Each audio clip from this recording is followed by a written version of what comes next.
झामुमो के बोरियो विधायक लोबिन हेम्ब्रम की अगुवाई में झारखंड बचाओ मोर्चा का गठन किया गया है।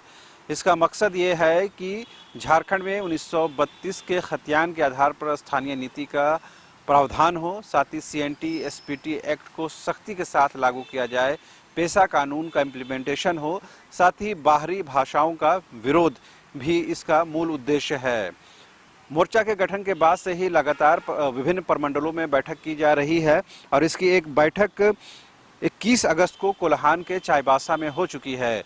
अब इसकी दूसरी बैठक 11 सितंबर को दक्षिणी छोटा नागपुर के रांची में आयोजित होने वाली है, जिसकी अध्यक्षता, जिसकी अगुवाई लोबिन हेम्ब्रम करेंगे, जो झामुमो के विधायक हैं।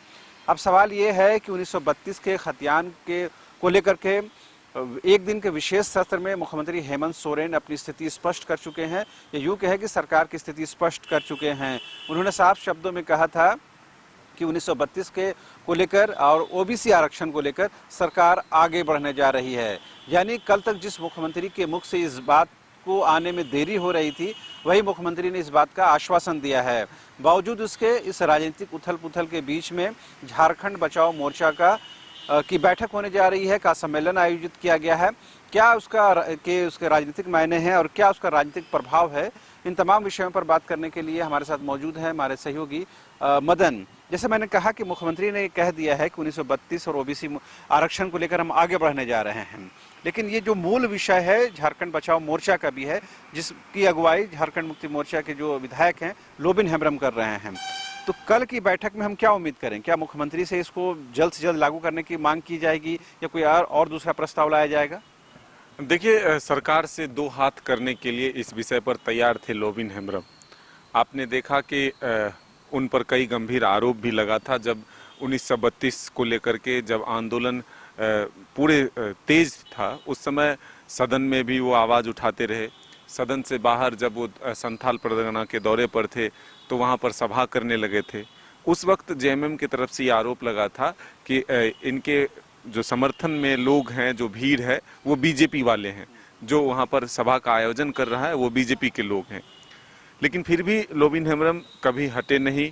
उन पर यह भी आरोप लगता रहा कि वो पार्टी के खिलाफ काम कर रहे हैं, लेकिन गुरुजी का फोटो जो है उपयोग कर रहे हैं।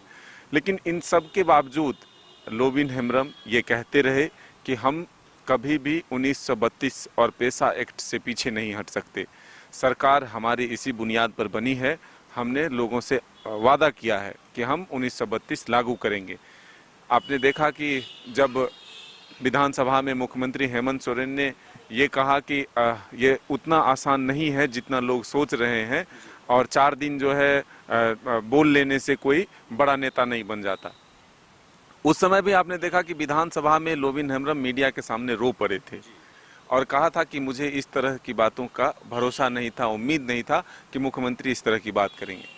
लेकिन जब परिस्थितियां बदली है, सरकार पर संकट हुआ, लोबिन हेम्ब्रम जो है सरकार के साथ खड़ा दिखे, उसके बावजूद भी लोबिन हेम्ब्रम जब मुख्यमंत्री विधानसभा के भीतर ये इस बार विशेष सत्र में बोले कि हम जल्द से जल्द इस दिशा में कदम बढ़ाएंगे, ये जो 1932 आधारित स्थानीय नीति है और जो ओबीसी को लेकर, आरक्षण को लेकर है, इन तमाम चीज़ों को लेकर आश्वासन विधानसभा के अंदर मुख्यमंत्री हेमंत सोरेन ने दिया।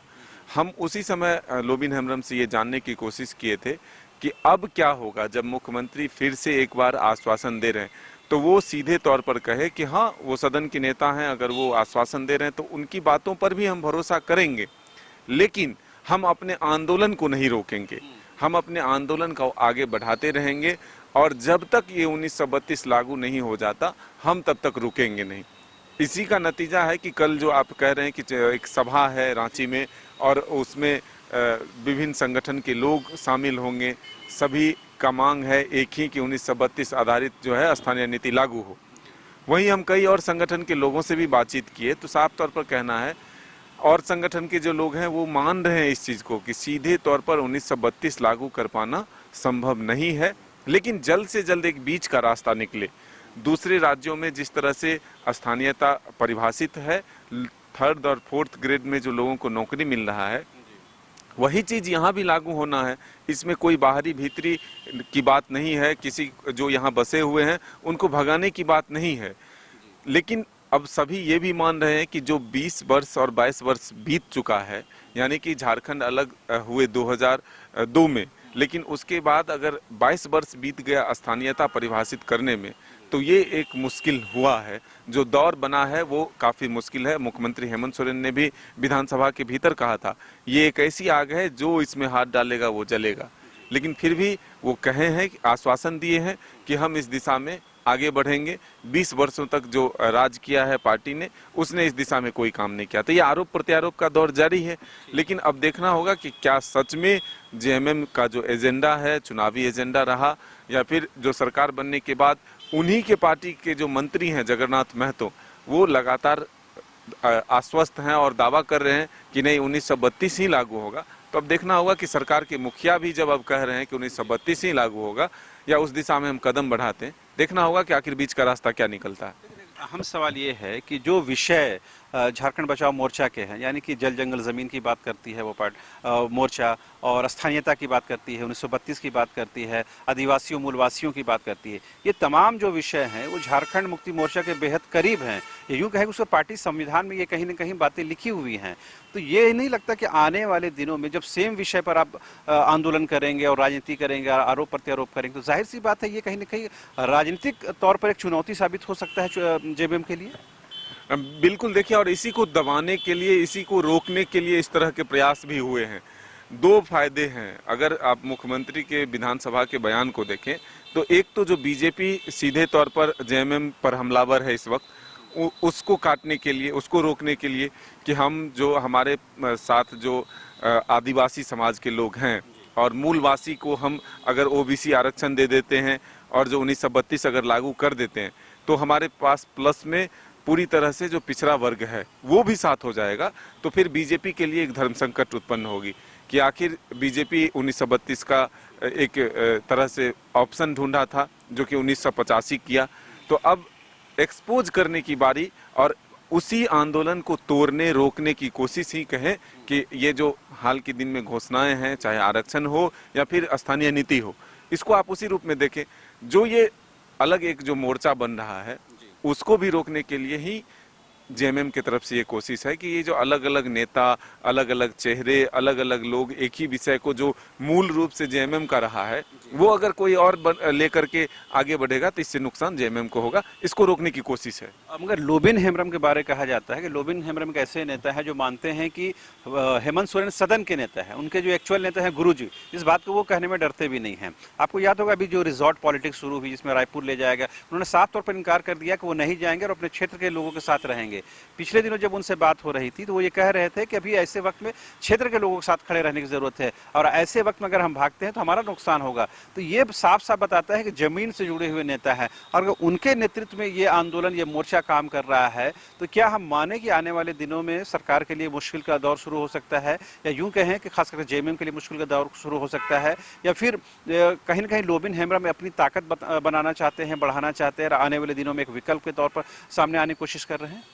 बिल्कुल, देखिए, आप इस चीज़ से आकलन कर सकते हैं कि लोबिन हेम्ब्रम हल्के बयान नहीं देते।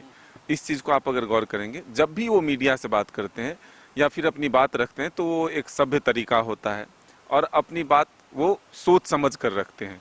सीधे तौर पर जो उनको संवाद देना होता है उतनी ही बात करते हैं।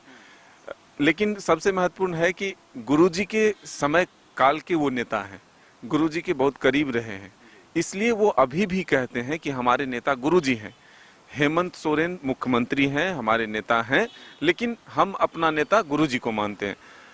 ऐसे में अब ये बात जरूर है कि जब लोबिन हेम्ब्रम जैसे आदमी, चंपई सोरेन जैसे आदमी अगर जेएमएम से ही निकलकर सरकार के उसी एजेंडे को अपनाते हैं जो कि जेएमएम का एजेंडा है, तो फिर इससे जरूर कहीं ना कहीं थोड़ी कमजोरी महसूस होगी। तो बहरहाल एक उदाहरण देते हैं कि जब तमाम जो यूपीए फोल्डर के विधायक रायपुर स्थित एक रिजॉर्ट में आराम फरमा रहे थे और कहीं ना कहीं राजनीतिक तौर पर चिंतन मनन कर रहे थे और झारखंड से दूर थे, उस दौरान जो लोबिन हेम्ब्रम हैं, झामुमो के जो विधायक हैं, वो स्मार्ट सिटी रांची स्थित स्मार्ट सिटी जाते हैं, जहां पर सोनी सांगा का परिवार स्मार्ट सिटी निर्माण के नाम पर ध्वस्त कर दिया जाता है।